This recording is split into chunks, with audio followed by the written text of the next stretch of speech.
थोडं तेल टाकून घ्यायचं.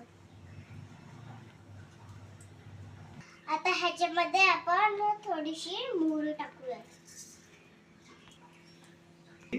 मोहरी तडतडली की आपण जिरे टाकणार आहोत.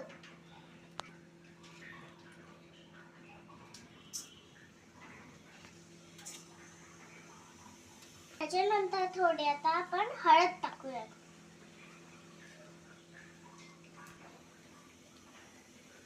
आता आपण शेंगदाणे आणि थोडीशी कढीपत्ता टाकूया. शेंगदाणे भाजली की आपण थोडे त्याच्यात कांदे टाकणार आहोत. तोपर्यंत माझ्या बाबाने हे छान असे पोहे भिजवले. आपण आता ह्यात कांदा टाकूया. आता आपण ह्यात पोहे टाकूया. आता माझे बाबा पोहे हलवतात.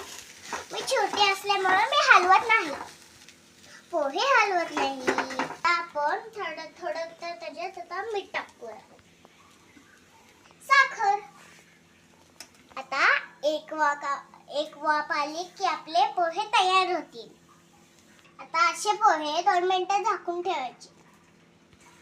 आता मी पोह्यांना वाफ आली.